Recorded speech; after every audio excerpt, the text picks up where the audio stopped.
The phone rang in the dead of night, its vibration slicing through the quiet like a blade. Declan Harrington stared at the screen, the name Dad burning into his eyes before he even answered. Declan, it's your father. The company is collapsing. Justin has destroyed everything. I need you. Please. The voice cracked on the last word.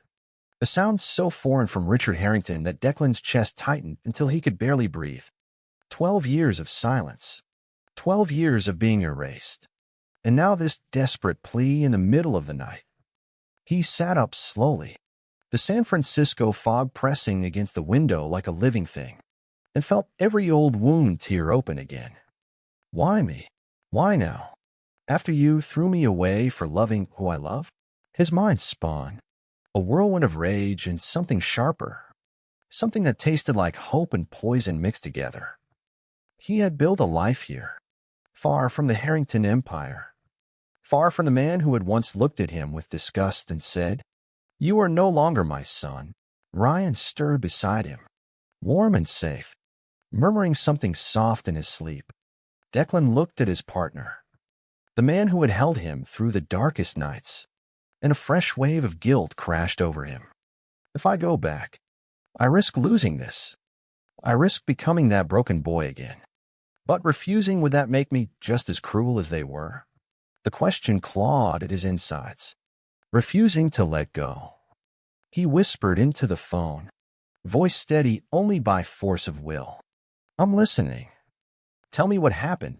Richard's words tumbled out, fragmented, laced with fear, embezzlement, insider trading, board meetings turning into shouting matches, stock prices in free fall.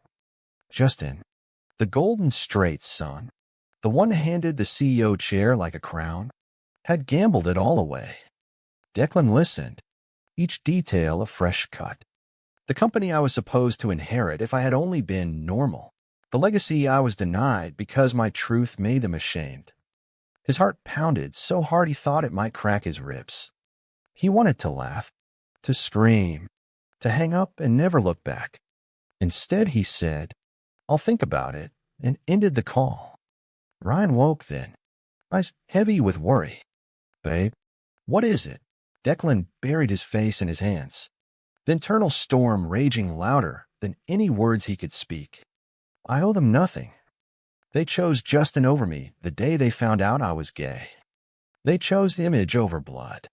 Yet here I am, 32 years old, successful lawyer who fixes crises for strangers.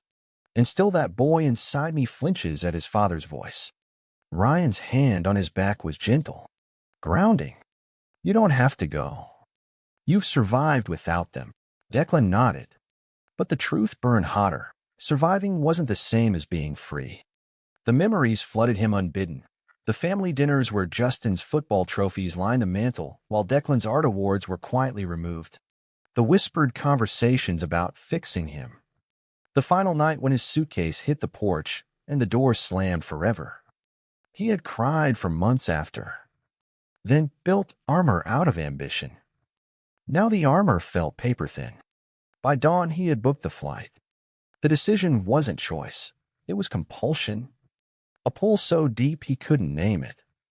On the plane, he stared at the clouds, mind looping.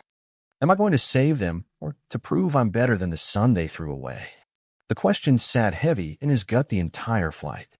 New York greeted him with its usual cold bite. The cab ride to the family estate felt like traveling backward through time. The mansion loomed unchanged, gray stone and perfect lawns, a monument to everything he had lost. Richard waited at the door, older, frielier, eyes rimmed red. No hug, just a stiff nod. "Thank you for coming." Declan stepped inside, the familiar scent of polished wood and old money hitting him like a fist. His father's study was the same, leather chairs and heavy books. But the air felt thinner, poisoned by fear. Justin won't speak to anyone. The SEC is circling. Lawsuits from 3 hedge funds. If we don't contain this, the company dies. Declan listened, jaw tight. every word feeding the fire inside. You gave him everything. The title, the trust, the pride. And now you come to me. The disgrace, the deviant. His thoughts screamed while his face stayed calm. I'll review the files. That's all I'm promising. Richard's shoulders sagged in visible relief. And for one terrible second Declan saw the man. Not the monster, the father who once read him bedtime stories before the world taught him shame. That glimpse hurt worse than hate. Alone in his old childhood room that night, Declan sat on the edge of the bed that still carried the faint scent of his teenage years. The walls pressed in, whispering every rejection. You were never enough. Not straight enough. Not son enough. Ryan's text lit up his phone. I'm proud of you for facing this. Call if you need me. Declan typed back, fingers trembling. I love you. This might break me. The internal battle roared on, louder than the city outside. Duty versus self-preservation. Forgiveness versus survival. He lay down, but sleep refused him. The question circling endlessly, if I save them, do I finally win? Or do I just hand them the knife again? The night stretched long. Every heartbeat a reminder that some wounds never scar. They only wait to reopen. The morning light in the Harrington study felt accusatory, slicing across the mahogany desk where Declan sat surrounded by financial reports that painted a damning picture. His father paced behind him, voice low and urgent, recounting how Justin had siphoned funds into personal accounts disguised as investments, how the board was fracturing, how whispers of Harrington name tainted were already leaking to the press. Declan's fingers tightened on the edge of a ledger until his knuckles whitened. Every column of numbers was another betrayal, another proof that the straight son they chose had been hollow all along. I spent years proving I could stand on my own, and they still only see me when their perfect air fails. The thought tasted like ash. He wanted to throw the papers across the room, to shout that this was karma, that Justin's recklessness was the price of their prejudice. Instead, he asked coolly, does Mother know the full extent? Richard stopped pacing, face crumbling for a moment. She's devastated. She's always regretted how things ended with you. The words landed like a blow. Regretted. Not apologized. Not fought for me. Just regretted. As if my existence was a mistake they could quietly mourn. Declan's chest ached with a pain so old it felt like breathing. He pushed it down, focusing on the numbers. His lawyer brain dissecting the fraud with clinical precision while his heart screamed. Ryan called at noon, voice warm across the miles. How are you holding up? Declan stepped onto the terrace, the New York wind whipping his hair, and let the truth spill in a raw whisper. It's like stepping into a grave I dug myself out of. Every room reminds me I was never wanted here unless I lied about who I am. Ryan's silence was full of love. Then gentle words, you are wanted here. With me. Don't let them rewrite your worth. The call ended, but the echo stayed, feeding the war inside Declan. He met his mother in the garden that afternoon, her eyes wet as she touched his arm, a gesture so tentative it hurt. I should have stood up for you, she said, voice breaking. Declan wanted to believe her, wanted to let the warmth in. But the internal voice snarled. Where was this when they changed the locks? Where was this when Justin laughed at the dinner table about the family embarrassment? He pulled away gently, murmuring, the past is done, but inside the conflict raged hotter. That evening Justin finally appeared, storming into the study with the same arrogant tilt to his chin Declan remembered from childhood. So the prodigal fag returns to clean up my mess? The slur hit like a slap. Declan stood slowly, meeting his brother's eyes, the room shrinking around them. I came because he begged. Not for you. Justin laughed, bitter and sharp. You always wanted what I had. The company. The approval. Now you get to play hero while I burn. The jealousy in his brother's voice was unmistakable, and Declan felt a dark satisfaction mixed with disgust. All those years of favoritism. And still Justin felt threatened. The internal monologue tore through him. I never wanted your crown. I wanted a father who loved me whole. Now I hold the power to save or destroy what you broke. And the choice feels like poison in my veins. Later, alone, Declan stared at the city lights from his window, the weight of every choice pressing down. Helping them meant facing the world that still whispered about men like him in boardrooms. Refusing meant watching the legacy he once dreamed of crumble.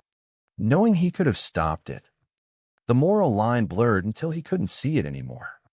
Sleep came in fragments, haunted by the boy he used to be and the man he had become, both demanding answers he didn't have. The emotion swelled heavier now, the old pain sharpening into something new, something that felt like it could break him if he wasn't careful. The boardroom confrontation hit like a storm Declan had been bracing for, but still wasn't ready to weather. Justin stood at the head of the long table, tie loosened, eyes bloodshot, while the directors fired questions that exposed every lie.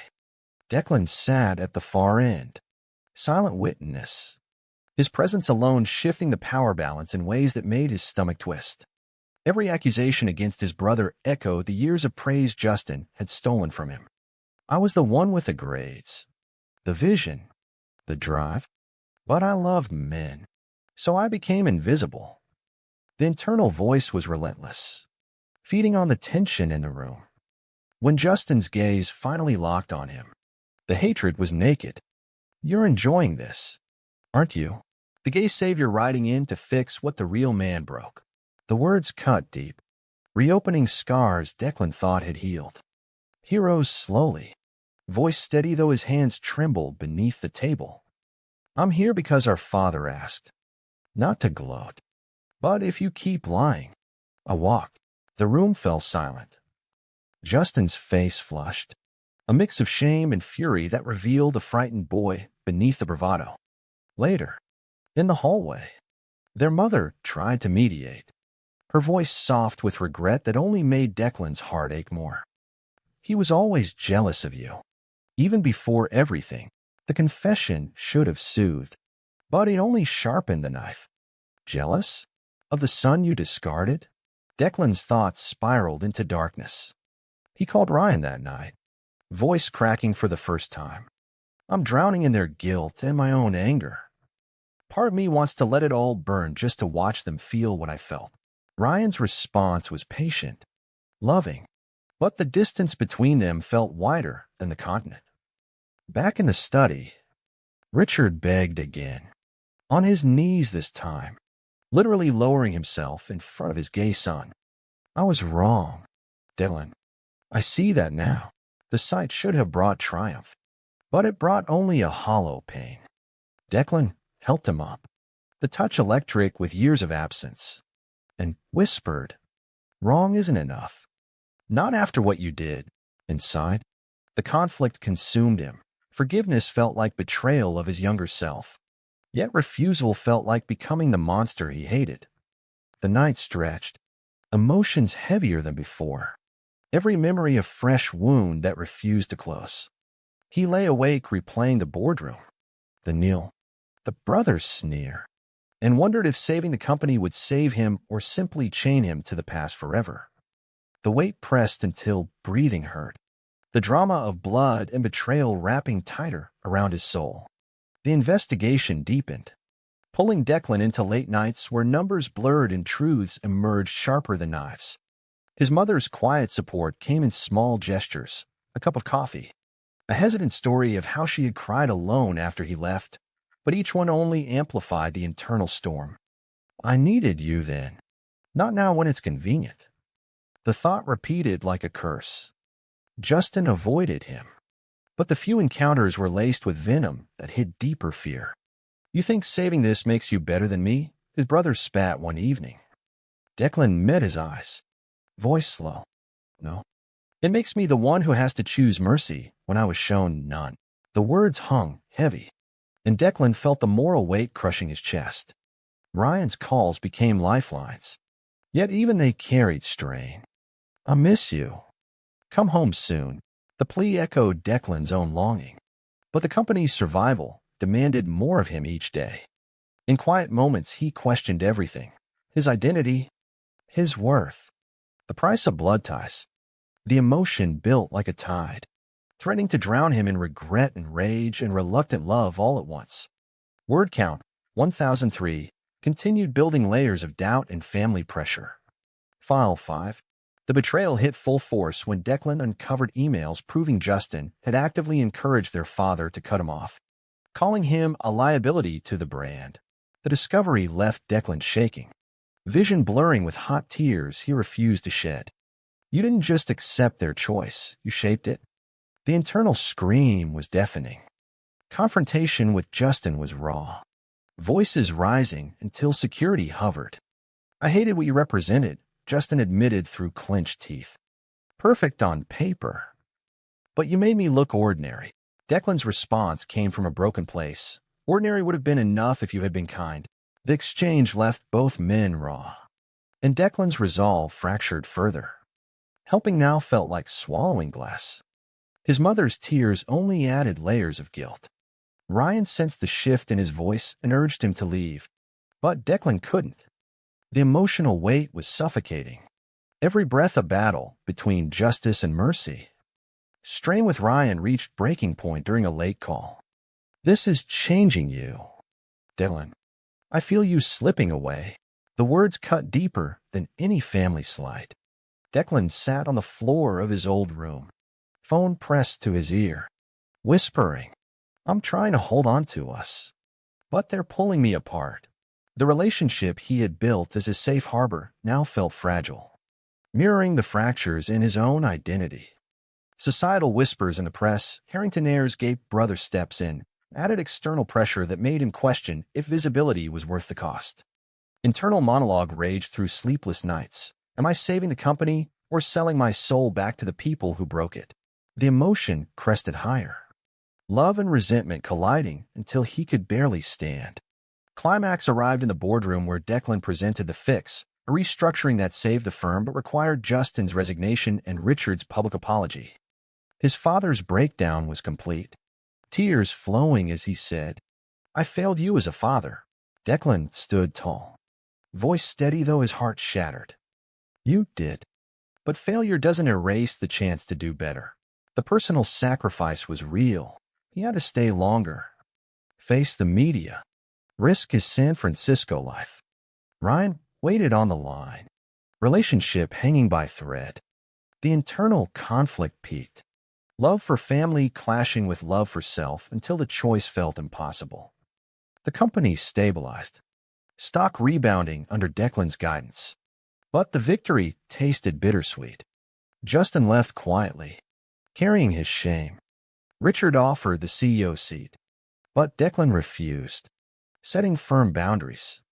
I saved it because blood called, but I won't live in the cage you built.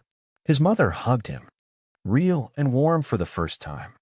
Ryan met him at the airport, their embrace healing some wounds. Driving home, Declan reflected on every choice, every tear, every moment of doubt. The family was mended, but forever changed. In the quiet of his own bed, he wondered if the price had been too high. Was helping his father true forgiveness, or just another cycle of pain? True or false? A father's desperate plea after years of rejection should be met with unconditional loyalty, no matter the personal cost.